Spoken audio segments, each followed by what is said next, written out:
Most anticipated games of E3 2012 is certainly an understatement.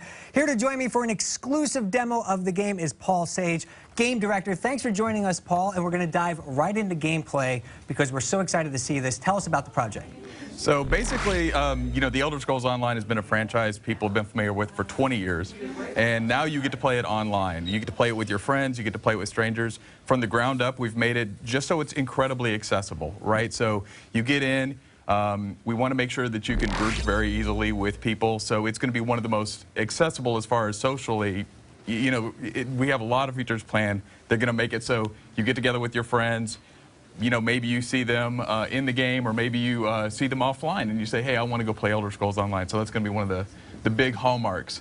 So here you'll see Daggerfall, which is something you haven't actually seen in 20 years, right? So this is, it's got a very rich, deep lore. And this is, as you can see the art style, so the art style is this, it's incredible. It spans all the cultures. Yeah, I mean, it's so big. I mean, obviously you had a lot of decisions to make in terms of the art style. How are we going to represent this in MMO form? The locations, places that you've talked about already, like Skyrim and Daggerfall and things like that. Where are we going to be able to go, and how are we going to be able to explore as well? So you will be able to start off in any one of 3 factions. So we have factions set up for the players. You can start off in the Northeast, where you might be familiar with Morrowind. You can start off in the Daggerfall Covenant, which is in the northwest of Tamriel, or you can start off in the south. You can play a faction that's the Aldmeri Dominion that was mentioned in Skyrim, and they're kind of bent on taking over the continent. Right. So why was this the right time, Paul, to launch an Elder Scrolls MMO? Obviously, it's a very big space. It's a very competitive space. You have a great IP, but a lot of gamers, when it was first announced, they said, hey, I love my Elder Scrolls. It's a single-player experience. That's what's different. Why is this the right time for an MMO?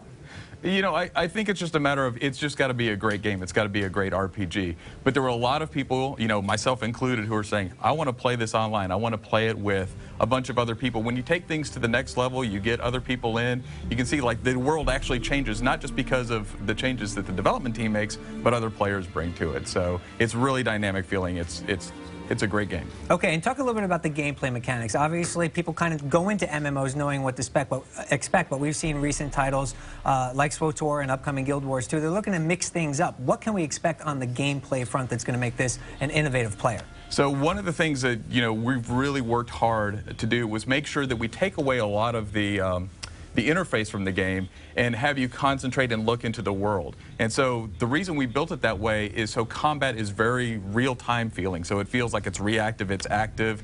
As a player, you're blocking, you're using your health, stamina, and magicka stats to really affect combat. And so when players team up, they're not just teaming up and pressing buttons over again, but they're really reacting to what's going on in the world. Obviously, a very story-driven world here we're talking about with Elder Scrolls. I mean, the amount of depth that you have to work with is phenomenal. How are you distilling all that down to an accessible experience as well? Well, one of the things that's really great about it is the fact that you get to go in and you get to experience the quests the way you want to experience them. So you don't have to go on to a quest path. You can wander around the world. We'll actually have quests that come to you. So you'll see an NPC run over the hill. They'll grant you the quest. So you explore basically just how you want to explore. You play the game the way you want to play the game, essentially. And you're not on rails at all. It's a great open exploration. In development for 5 years, that's a long time, and in that time, the MMO landscape has changed quite a bit. Have there been things that have influenced design throughout the process to kind of make it more innovative as we're getting closer to launch? Absolutely. So one of the things that's really telling is that when we looked at how we wanted to explore the world originally, it was more of a directed vector through the world. And we said, that's not what Elder Scrolls is about. So we added elements like the compass back in from the single-player games that everybody knows. And the compass really directs you to content. And so, again, you're free to explore. And that's one of the things that really isn't out in the market right now for MMOs, and it makes it great. It definitely looks like the world of Elder Scrolls.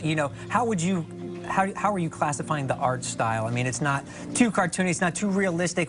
How do you classify it internally? Well, I think it's the art style.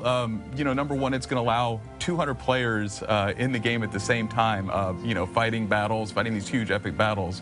And so for me, the art style allows that while at the same time remaining. It looks gorgeous, right? So it's fantastic. All right, Paul, I have so many questions, but I'm not the only one with questions. We're going to head over to Justine right now, who has a few questions for you from our fans on Facebook and Twitter. Justine, what do you got? Oh, we have some interesting tweets, of course, as always. Here is one. It's I want to mount a dragon and fly over Tamriel. Can you make a girl's dreams come true? This didn't come from me. This was not my question. Well, that's really interesting. So we don't have, the time period we're set in the second era of Tamriel, and there's no dragons actually active at this time. So we won't have dragons because we're staying true to the lore. Let's see, we have some other ones too. You guys talked about the art style. Mia Culpepper is saying it feels like it's a little departure from Skyrim. It is a slight departure from Skyrim, and the reason it is because we have so many cultures. It spans all over, the continent of Tamriel. There's the Morrowind, the Dark Elves, and the High Elves, and you have to blend all of those different cultures together. And so the art style is really a mix. Just like every Elder Scrolls game has been different, we are no different from that. Yeah, no, it looks great. All right, we have one more question here. Are Redguard considered Nedic men?